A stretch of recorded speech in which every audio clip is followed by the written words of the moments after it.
So welcome back to FinTech Festival India, everyone. We are coming live from the Queen of the Deccan, Pune. And we're ready with our next session, which is an innovation talk about innovation and lending. In this session, watch our expert, Mr. Ankur Aggarwal, Group Product Manager, Nucleus Software, share his views on innovation, rapidly changing digital lending space in India, regulatory overview challenges, and way ahead. In this talk, he will focus on importance of how innovation and technology can be harnessed in lending for greater good like poverty reduction or faster economic growth. So over to you, Ankur. As per real-time data from World Poverty Clock, 7% of the Indian population is still living in extreme poverty. One of the way of reducing the poverty is by making the credit available to the needy. How much money does it take to reduce the poverty? Would $1 billion be enough or $100 billion? You would be surprised to know that it got innovated with a group microfinance loan of $27 only.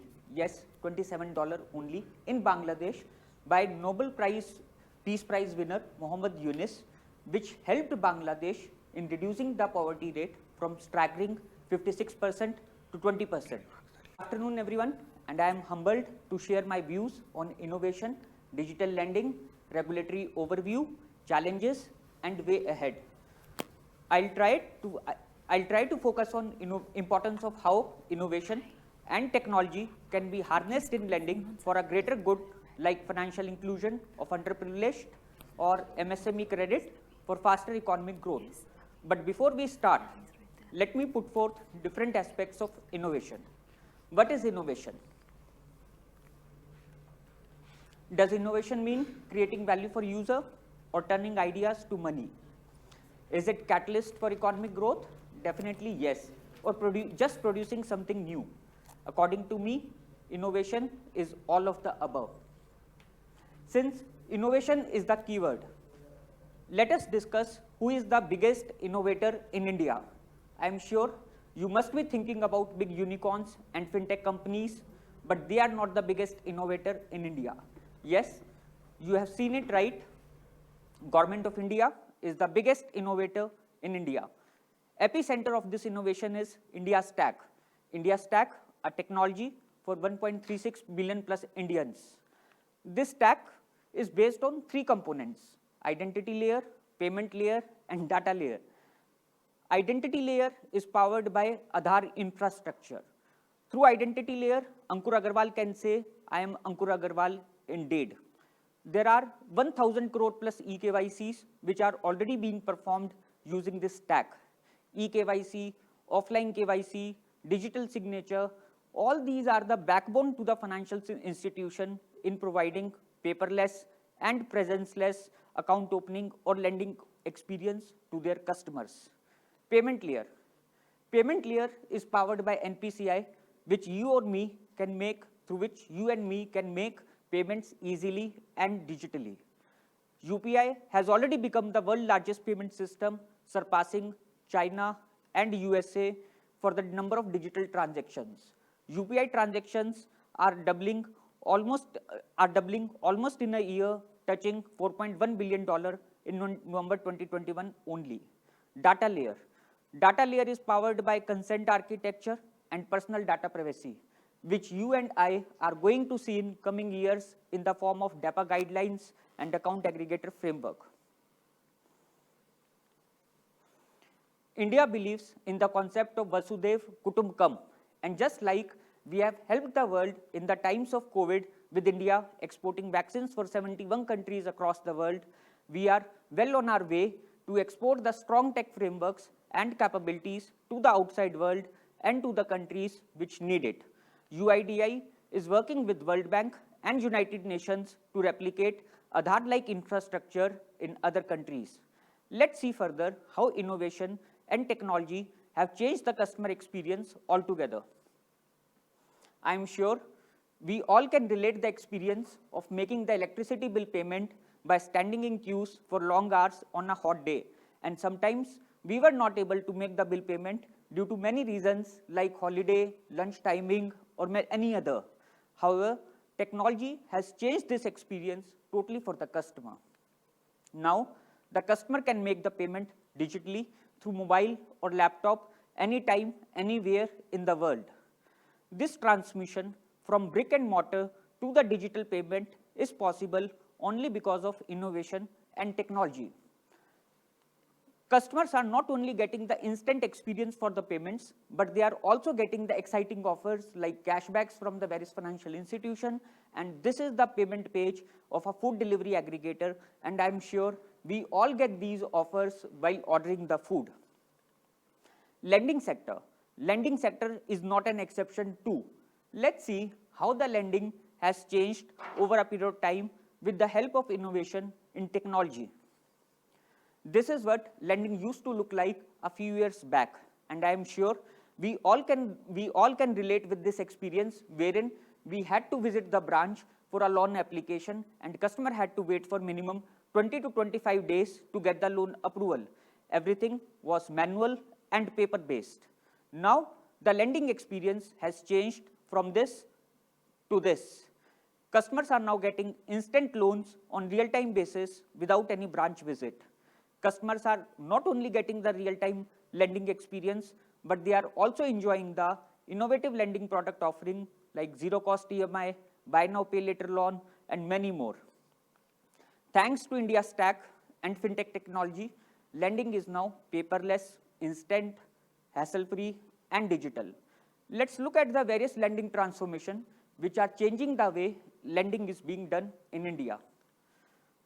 I'm sure we all get the pay later offer when we take a taxi ride through Ola or Uber, while ordering the food through Swiggy or Zomato, or while doing online shopping through Flipkart or Amazon. Pay later transaction amounts are as less as rupees 100 or maybe less than that. Thanks to the visionaries who had envisaged making 100 rupees loan profitable a lot earlier through innovation and technology. There has been a 45 times growth in the buy now pay later transaction in the last 2 years in India, and this market is expected to grow from $3 billion to $50 billion in the next 5 years. Did we ever imagine consumer durable good financing at the store around 15 to 20 years back? That too with a zero cost EMI. I am sure answer from most of us would be no. Current size of the POS finance market is at $6 trillion globally, and this market is growing at an annual rate of 20%. MSME, despite being one of the biggest job creator, employing around 12 crore Indians and contributing around 35% of the Indian GDP, MSME in India struggle to secure funds. Yes, they struggle to secure the funds.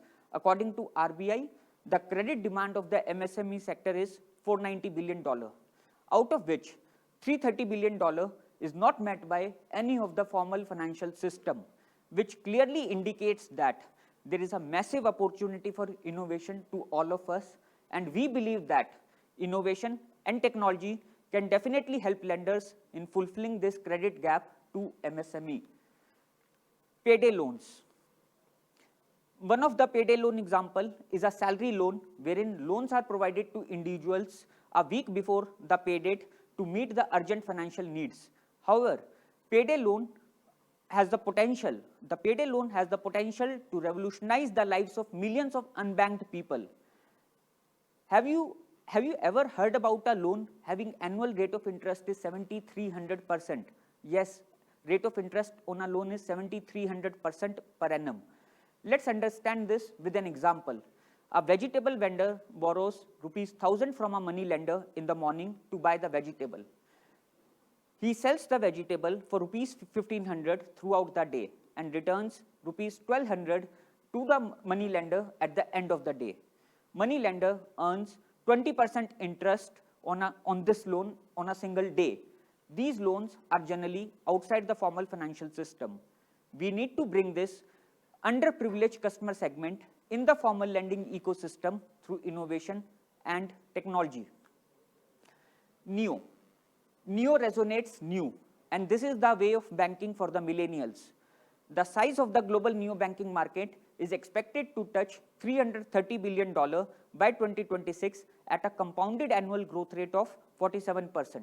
While it is still early for the neobanks in India, But we are seeing an increasing trend of adoption among millennials who need innovative and digital services.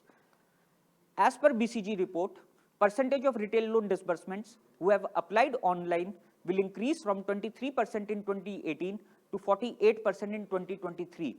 This digital growth is supported by the rapid digital adoption which is happening in India. But there are many challenges in this rapid growth, and everything is not hunky-dory.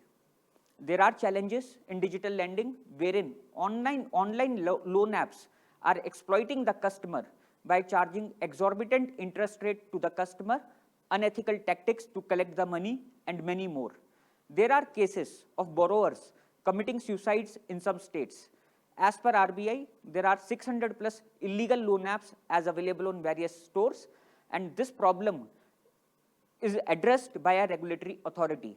And RBI has come to the rescue, and they had set up a 6-member working group committee to oversee the regulation in this space. Some of the key recommendations by the working group are out for public feedback on RBI website. Few of the guidelines as recommended are self-regulatory organization for the lending ecosystem, separate legislation for illegal lending, disbursement of loans only in the bank account, data storage within India server, and many more. We have talked about innovation and digital lending. Now let's see what is coming our way in the bigger landscape of the Indian lending ecosystem. These are some of the big developments, and these are going to be the game changer for the lending ecosystem. Data protection bill is meant for the personal data privacy. New umbrella entity, it is envisaged for further innovation in payment, despite the fact that UPI is already a world largest payment system and a very, very big success in India. Public credit registry for an extensive customer information repository, and the account aggregator framework for the consent-based easy data sharing between the financial information providers and the financial information users. Here comes a billion-dollar question. Would traditional bank be able to survive in the age of fintech lending? We believe that India is a huge market, having lending potential is yet to be tapped fully. Traditional banks and fintechs both can coexist together in the huge market. We are going to witness a healthy competition come collaboration between both of them. Let's discuss together another important aspect of the financial institution, lending platform provider, and the fintech technology provider. We believe that every fintech technology provider offer a very specific and a limited use case like KYC, OCR, payment, etc. across the lending ecosystem of origination, servicing, and collection. However, financial institution needs an enterprise lending platform which is readily connected with various fintech use cases so that digital experience can be provided to the financial institution staff and their customers in the age of digital innovation. We envisage big collaborative opportunities between lending platform providers and the fintechs to provide an end-to-end innovative experience. We also believe that financial institutions need a single and scalable enterprise lending system which is capable enough to manage huge volumes and digital traffic as expected in the coming years. Last but not the least, innovation and technology in lending can do wonders for an economy.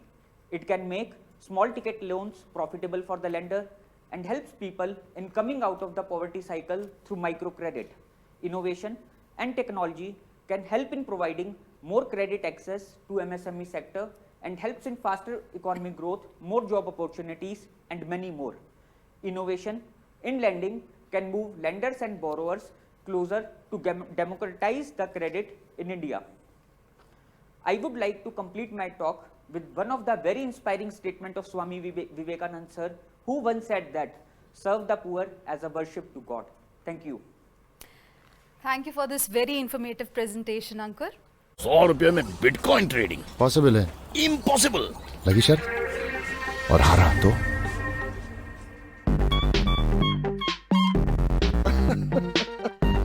It's possible on CoinSwitch Kuber. Download करो और Bitcoin में trading start. CoinSwitch Kuber. सिक्का चमकेगा. Cryptocurrency is an unregulated digital asset, not a legal tender and subject to market risks and price fluctuation risks.